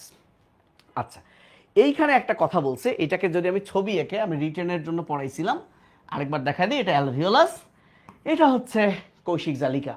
এটা অ্যালভিওলাস, এটা কৌশিক জালিকা। তো অ্যালভিওলাসে অক্সিজেন বেশি, কার্বন ডাইঅক্সাইড কম, আর কৌশিক জালিকায় অক্সিজেন কম, কার্বন ডাইঅক্সাইড বেশি। মনে রাখবা যেটা কম সেটা 40। অ্যালভিওলাসে কার্বন ডাইঅক্সাইড কম, তাহলে এটা 40। এখানে অক্সিজেন কম, অক্সিজেনের হচ্ছে 40। বুঝতে পারছো? এখন এইখানে কার্বন ডাইঅক্সাইড বেশি, 40-এর চেয়ে অবশ্যই বেশি, 6 বেশি, 46। আর এখানে ভাই অনেক বেশি, 104। এই তো, অর্থাৎ অ্যালভিওলাসে অক্সিজেনের চাপ 104, কিন্তু কার্বন ডাইঅক্সাইডের চাপ হচ্ছে 40। আবার কৌশিক জালিকায় অক্সিজেনের চাপ 40, কার্বন ডাইঅক্সাইডের চাপ 46। এই ব্যাপারটাই এখানে দেওয়া আছে। এটা রিটেনের জন্য বলছিলাম, এটা লিখতে হবে। শ্বাসরঞ্জক পৃথিবীতে 4 ধরনের। হিমোগ্লোবিন তো আমাদের থাকে লাল, সায়ানো মানে নীল, সায়ানিন নীল, নীল।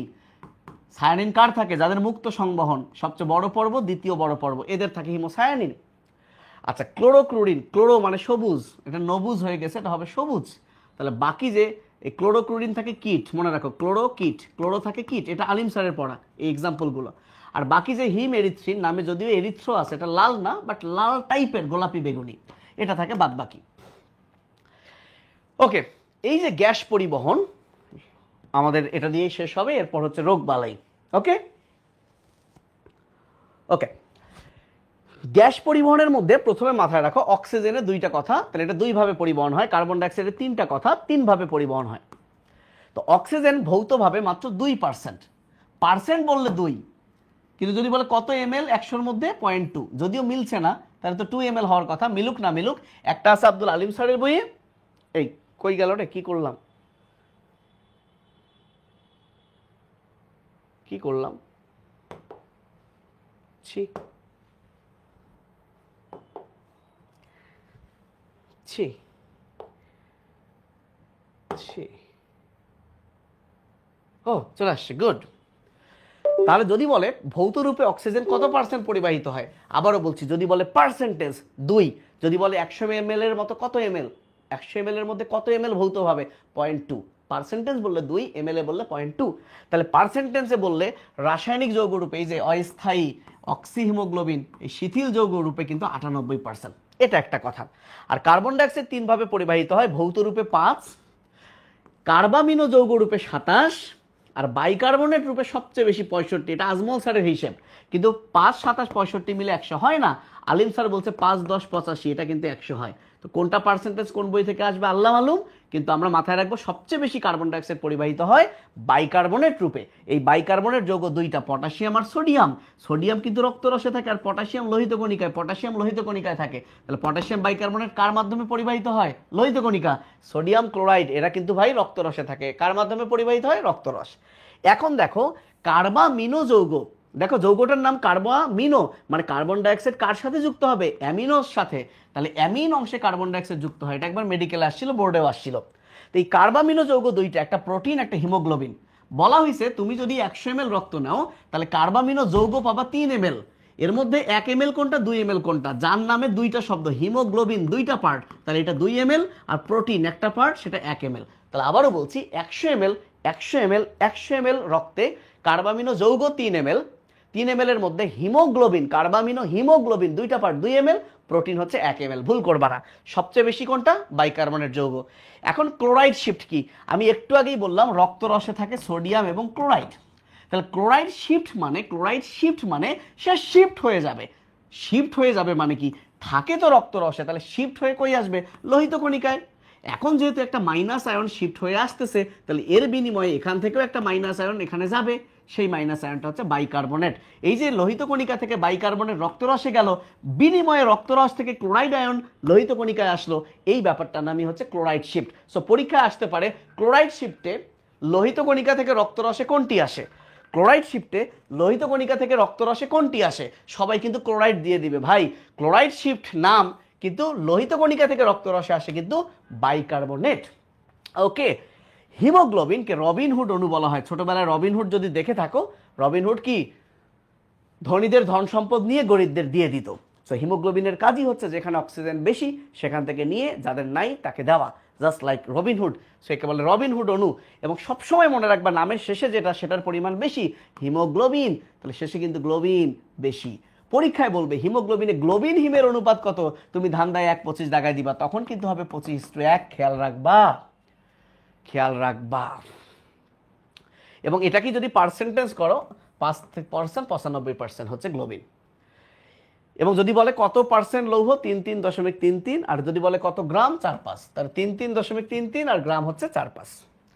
এখন শ্বাসনালীর সমস্যা, ঊর্ধ্ব শ্বাসনালী মানে তুমি মনে রাখবা ষড়যন্ত্র এবং তার উপরে। তাহলে দেখো তো ঠান্ডা লাগে নাকে, নাক কি? ষড়যন্ত্রের উপরে। টনসিল কি? অবশ্যই বুকে নাম উপরে। সাইনোসাইটিস নাকের চারপাশে। ষড়যন্ত্র তো ষড়যন্ত্র, কান কোথায়? কানও কি? এই ষড়যন্ত্রের উপরে। তাহলে যখনই ষড়যন্ত্র এবং তার উপরের কথা থাকবে সেটা ঊর্ধ্ব শ্বাসনালী, বাকিগুলো নিম্ন শ্বাসনালী। তাহলে তোমার বইয়ে যে সাইনোসাইটিস আর অটাইটিস, এই যে অটো মানে কান, এই দুইটা হচ্ছে ঊর্ধ্ব শ্বাসনালীর সমস্যা। এবং সাইনোসাইটিস এর প্রধান উপসর্গ মাথা ব্যথা হবেই। 4 জোড়া সাইনাস আছে, প্রত্যেকটাই কিন্তু 1 জোড়া করে। ভুল কইরো না, মানুষের ফ্রন্টাল অস্থি একটা, কিন্তু ফ্রন্টাল অস্থির চোখের উপরে দুই পাশে 2টা সাইনাস, তাহলে ফ্রন্টাল সাইনাস কিন্তু 1 জোড়া, গুলায় ফেলো না। তো ফ্রন্টাল সাইনাস হলে কি হবে? ফ্রন্টাল যেহেতু এইটা, তাহলে চোখের উপরে ব্যথা, এই 2টা বোর্ডে আসছিল লাল কালার, বাকিগুলো আসতে পারে। চোখের উপরে ব্যথা বললে কি হবে? ফ্রন্টাল। যদি বলে দাঁতে ব্যথা, এটা ম্যাক্সিলা, তাহলে ম্যাক্সিলা। গালে ব্যথা, দাঁতে ব্যথা, ম্যাক্সিলা।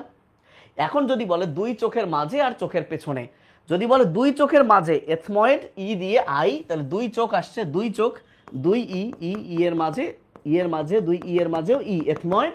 আর যদি একদম বলে পেছনে, তাহলে স্ফেনয়েড, পেছনে গেলে স্ফেনয়েড। বুঝছো? ওকে, এগুলো একবার রিডিং দিও, খুব একটা আসে নাই। অটিটিস মিডিয়া কার সমস্যা? কানের সমস্যা। আচ্ছা, ধূমপানের 2 বইয়ে 2 রকম কথা। যদি লাইনটা এভাবে আসে, ধূমপানের ধোঁয়াতে কত ধরনের রাসায়নিক পদার্থ থাকে? 500। আর যদি লাইনটা এভাবে থাকে, সিগারেটের শলায়, তাহলে শলায় বললে 4000, ধোঁয়া বললে 500, শলায় বললে 4000। প্রধান উপাদান হচ্ছে নিকোটিন। তবে রিমেম্বার, নিকোটিন টার করে ক্যান্সার, নিকোটিন টার ক্যান্সার। এবং যদি প্রশ্ন করে ব্রঙ্কাইটিস কে করে? Carbon monoxide. এবং অধিক ধূমপান করলে এই কার্বন মনোঅক্সাইডের কারণে তোমার ব্রঙ্কাইটিস হবে। এবং এই ব্রঙ্কাইটিস ছাড়াও কার্বন মনোঅক্সাইড তোমার রক্তের অক্সিজেন পরিবহন ক্ষমতা কমায় দেয়, কোলেস্টেরল জমায়। তাহলে ধমনীতে কোলেস্টেরল জমলে তোমার হার্ট অ্যাটাক হবে, স্ট্রোক হবে। তাহলে ধূমপান করলে মানুষের কিন্তু স্ট্রোক, হার্ট অ্যাটাক হয়। আর এইটা ভিভিআই, ধূমপান করলে অ্যালভিওলাসের প্রাচীর ফেটে ফাঁকা জায়গা সৃষ্টি হবে, একে বলে অ্যাম্পাইসেমা। এই দুইটা লাইনই পরীক্ষা আসছিল। ফুসফুসে যখনই বলবে ফেটে যাবে ফাঁকা জায়গায় অ্যাম্পাইসেমা, কিংবা ফুসফুসের প্রদাহকে বলা হয় অ্যাম্পাইসেমা। শ্বসনতন্ত্রের কাজ রিডিং দিও, এই সংখ্যাটা দেখো, আলিম স্যারের একটু চেঞ্জ আছে। মানুষের প্রধান শ্বসন অঙ্গ ফুসফুস, এগুলো আমরা জানি। ধূমপায়ী আর অধূমপায়ীর যে এক্স রের তুলনা, ধূমপায়ী মানেই তার সমস্যা, অর্থাৎ অধূমপায়ীদের পুরো এক্স রে ফিল্ম কালো, সুষম স্বচ্ছতা থাকবে। এদের বেলাও ধূমপায়ী মানে কি, কোথাও সাদা কোথাও কালো, সাদা সাদা কালা কালা জীবন, এখানে পানি জমবে, স্বচ্ছতা দেখা যাবে না, অবশ হবে, দুর্বল হবে। এখানে অ্যাম্পাইসেমা যেটা রোগ, তার চিহ্ন থাকবে।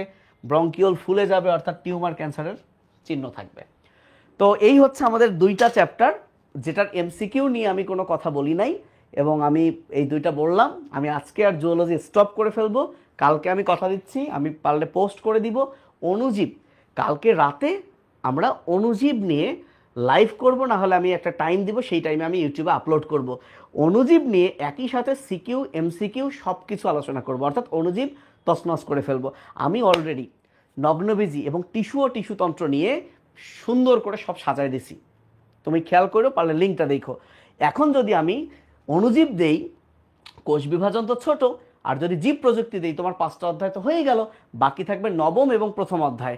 নবম অধ্যায়েরও আমি খনিজ লবণ প্রচ্ছেদন দিয়েছি, সারক সংশ্লেষণ শ্বসন এখনো দেইনি। তো আমি আগে অণুজীবটা দিয়ে দিই, তারপর তোমাদের চাহিদা মতো, তোমাদের তো এখনো 3-4 দিন আছে, আমি কালকেও ক্লাস নিব, পরের দিনও নিব। এই 2 দিনের মধ্যে আমি আমার যা দরকার সব কিছু আপলোড করে দিব। ঠিক আছে ভাইয়া? শতকরা যদি বলে কত ভাগ হিম থাকে, 5%।